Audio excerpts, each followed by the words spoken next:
the next case, Yono versus the County of Ingham. This is another oral argument on the application, 15 minutes per side.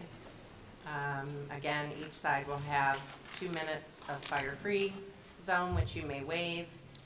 And if, Mr. Hurley, if you're going to want to reserve some time for rebuttal, you may do so. We just ask that you keep track of it. Begin when you're ready. Good morning to the court. Douglas Curlew on behalf of the Ingham County Treasurer, Ingham County, and the Ingham County Land Bank. I would like to reserve 5 minutes of time for rebuttal. Let me start by saying first that this case, the Yono case, is not the Jackson case. We have a completely different scenario. This is not a situation where the government worked with an intent from the start to keep the property for a noble cause, I suppose, in that case. In this case, they've been trying to sell it from day one. They don't want it. They don't want the expense of it, which they've been experiencing for years. They just can't find anybody to buy it. This case is the precise case that was warned about in Raffaelli when they said there was not to be compensation paid in a manner that was going to short the public on that money to which they were entitled. And if there, in this case where there was an attempted sale, but the market has shown the property not to have any value, then the public has gotten nothing, and by paying compensation, it's all just out of the public coffers for the benefit of the delinquent.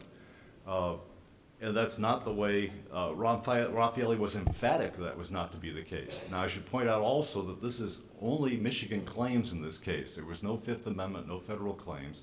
If the court wishes to address any of the federal issues, I can certainly address those, but those were not raised in this case. This is strictly a case under Michigan law, Raffaelli controls, and because no surplus ever arose, there can be no basis for compensation. I've said that repeatedly in the briefs to this court. If the court has any questions, I'm happy to answer them. Otherwise, I'll reserve the rest of my time for rebuttal. Any questions? No? Okay, thank you. You have 13 minutes left. Thank you.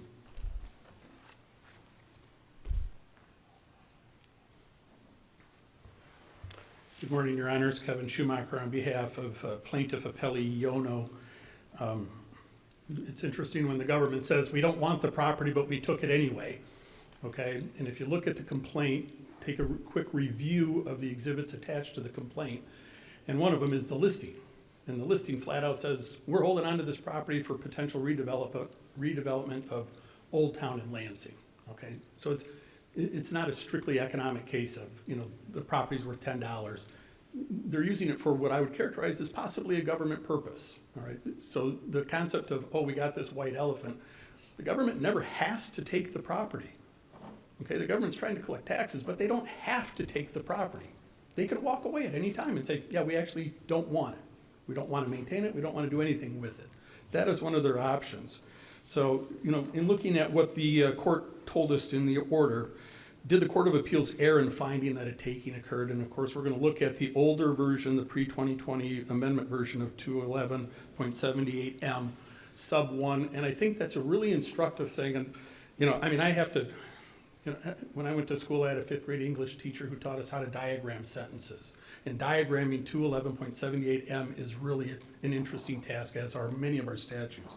But the interesting thing that I found in doing that is, you know, we get a right of first refusal, and I'm going to call it the first round of the government's right of first refusal. And the very first one is to the state of Michigan. And the state of Michigan gets to take it for, okay, the greater of the minimum bid or its fair market value. So when the government of the state of Michigan is looking, should we or should we not exercise our right of first refusal, they have to take into account fair market value. So they actually look at it and say, hey, we actually think we may make money on this because the fair market value is greater than the minimum bid. So the legislature in the old version of 78M actually took into account fair market value and said, you've got to do it. But now let's say the state says, oh, we don't want the property. It goes to the next level, which is city, township, village. City, township, village, they can take it for minimum value. However, when they're looking at it, they may purchase for a public purpose any property located within their city, village, township limits. for the minimum bid. So they get a little bit better deal than the state did, but they're still taking something in excess of the minimum bid, and they're recognizing Counselor, that. you said that, they're holding onto the property and they could get rid of it any time. I mean, they had 2 public sales and tried to get rid of it, didn't they? I believe they had one public sale, nobody showed up. Okay, so Okay. what more are they supposed to do? Under 211.78M, they have the discretion to have a second sale, but that's actually after you get 2 rounds of government rights of first refusal. They can hold a second sale, and if you look at what we do, Could your client have purchased or redeemed the property at the sale? I'm sorry, what? Could your client have redeemed the property at the sale? My client, I believe the way it works is you can redeem it right up to the point of sale, and then when it goes to sale, then it becomes an auction, and you gotta actually, outbid whoever shows up. If nobody showed up, could your client have bid and secured the property for the minimum bid if nobody else is there? I understand the concept, and I believe they can, but I think there are rules against, I can't remember the exact timing of when they're allowed to do that, but they can secure the property by paying the minimum bid, which is taxes, fees, expenses of sale, all of that kind of stuff. I believe they're allowed to do that throughout the entire redemption period, right up until the end of the redemption period. Well, isn't that, this is the problem. Your client didn't do that, right? They could have redeemed this property for that price, and instead they didn't. The county wasn't able to sell it, and now your client comes back and says, actually give me more than what I could have bought the property for because I want the value, the equity in the property minus my debt. How is that not a windfall for your client?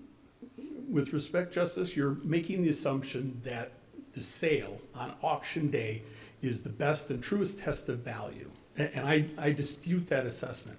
Because when we're doing it in a common, under the Revised Judicature Act, for the sale, when I do an order to seize property and an execute on property, the court officer conducts the sale, and the court officer is required, to take into account all interests that are out there. And the statute that I'm referring to is 600.6042. If at the time appointed for the sale of any real or personal property on execution, the officer shall deem it expedient and for the interest of all persons concerned to postpone the sale for want of purchasers. All right? The way 211.78M is designed is that it never takes that into account. It just says, if there's for want of purchasers. We could have an ice day up in Traverse City on the day of the sale, and nobody shows up for the sale. For want of purchasers, there should be an opening there in order to take into account value. And the statute does that. Do you agree that if it was offered for sale and it's sold at the minimum bid, that individual would then be entitled to nothing? There's no surplus proceeds at that time, right? One of the justices at the Court of Appeals argument asked the question, not exactly the same, but said, what if they bid $1? And my answer is, then I think my client is in a much tougher position because $1 was bid presumably. Well, if it's 0, if it's exactly on the minimum bid, there's nothing, someone purchases it for the minimum bid, then the surplus proceeds is 0, right? If it goes to sale, surplus is 0, presumably equity is 0 because it's been tested by our beloved marketplace, which I don't think is the best test of value. But that's the test that we have. And so how is your case different than that one? So it didn't sell. And by statute under 211.78M, I believe it's 7, it says if it doesn't sell, it automatically goes to the government. No payment, no nothing, goes to the land bank. And that's what happened in this case. It went to the land bank. And what the Court of Appeals said was, yeah, but there's been no determination of value. And if you look at sub 1 of 278, it does say they contemplated, the legislature contemplated that there would be a determination of fair market value for a property.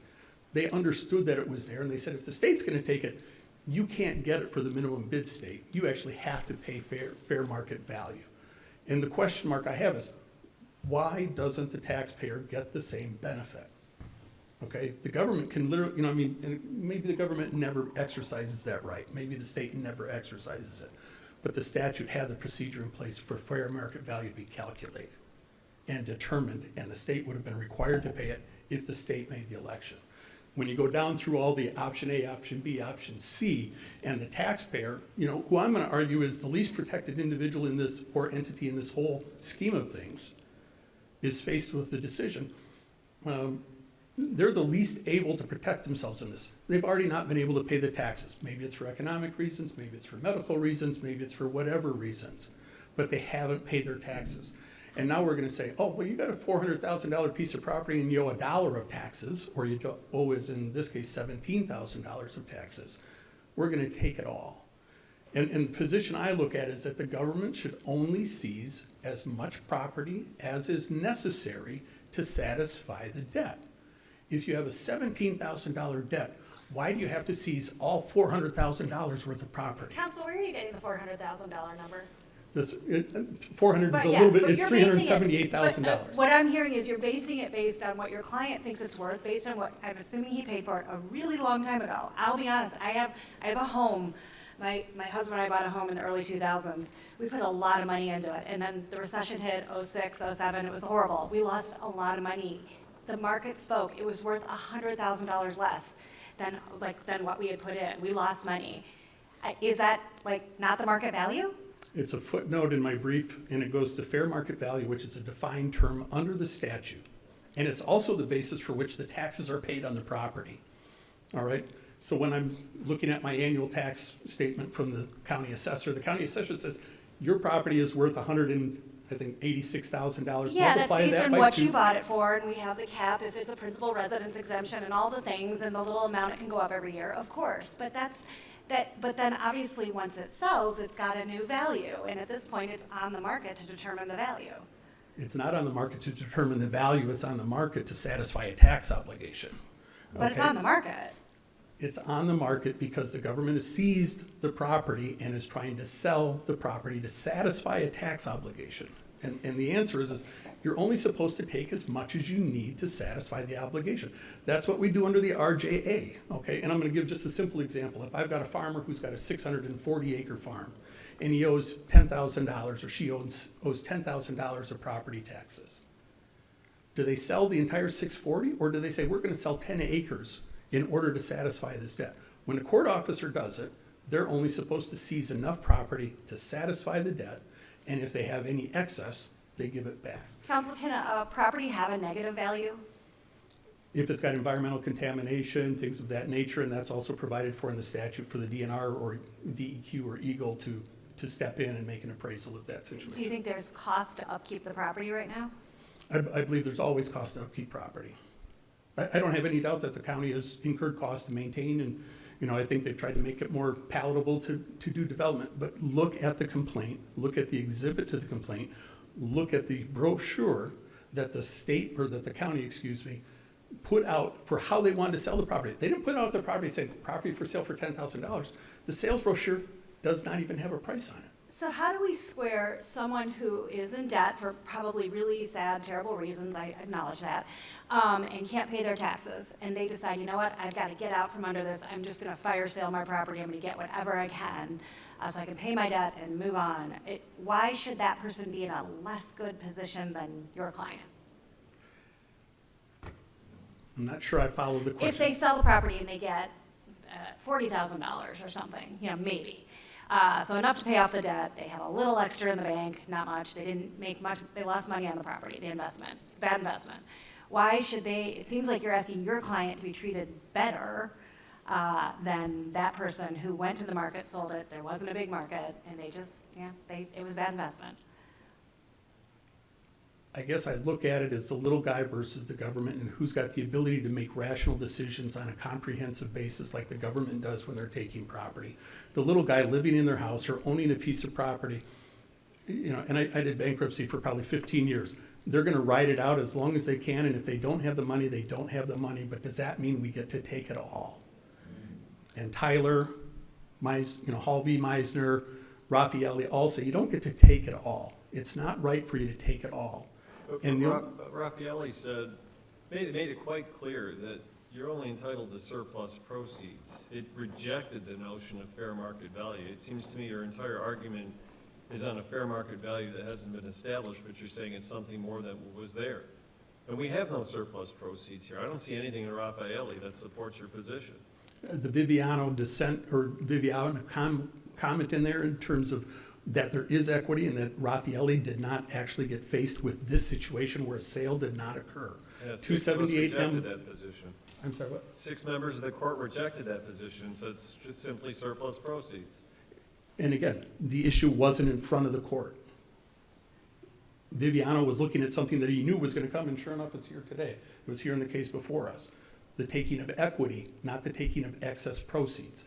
It's a different factual situation than Raffaelli. This is not, you know, for lack of a better term, the ugly stepchild of Raffaelli. This is a different case that needs to stand on its own. It is an extension of Raffaelli, and that's exactly the way the Court of Appeals looked at it. I see I've got 2 minutes left. You know, I can tell the court is well prepared for it. I just can't get away from what Tyler holds. I can't get away from what Hall versus Meisner holds. When the government takes your property, why are they taking it? They're supposed to take it to pay taxes.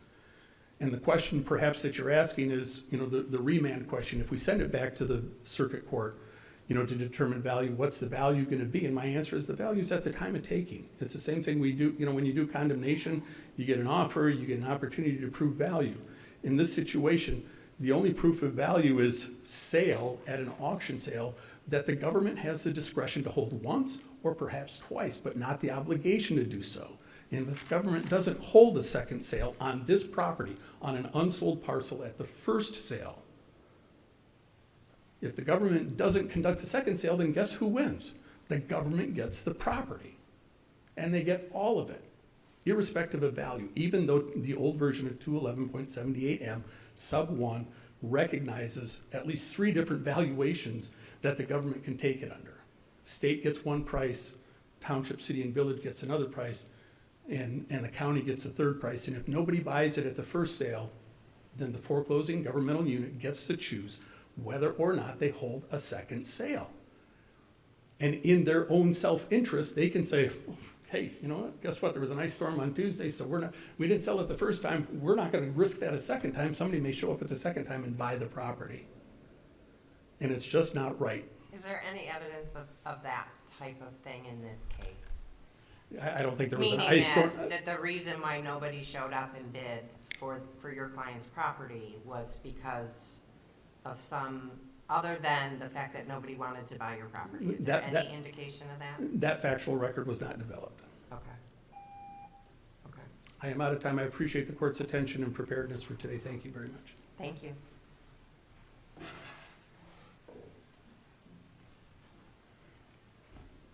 Three very quick rebuttal points. First, here's my very well-thumbed copy of Raffaelli. This court said that the property that's taken is not the real estate, it is the surplus proceeds. If and only if surplus proceeds arise, there is something to compensate. This court should not be apologetic, like everybody seems to think, about its Raffaelli decision. The federal courts, as I interpret Tyler, and as I interpret Freed, and as I interpret Howard, they all agree this court was absolutely right.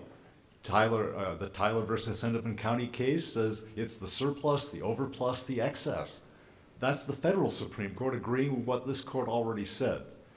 2, as far as to satisfy the debt.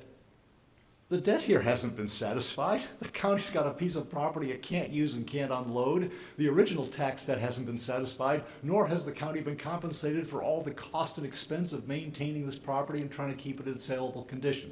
So that's a non-runner argument. Finally, just to address the last thing that came up, whether there could be criticism made of a sale or the manner of sale, that opens a floodgate of ad infinitum questioning. I've seen this in the oral arguments that are done in the Sixth Circuit. There is nobody who couldn't make some case out of, well, they should have done more, they should have done more. No, they tried to sell it, it didn't sell, and it's absurd to put us in a situation where you have to second guess every sale effort that the county makes. They attempted to sell it, it didn't sell, it has no surplus proceeds, there's nothing to compensate in this case. If there's any questions, I'll answer them. No. Thank you. All set. Thank you. The case will be submitted.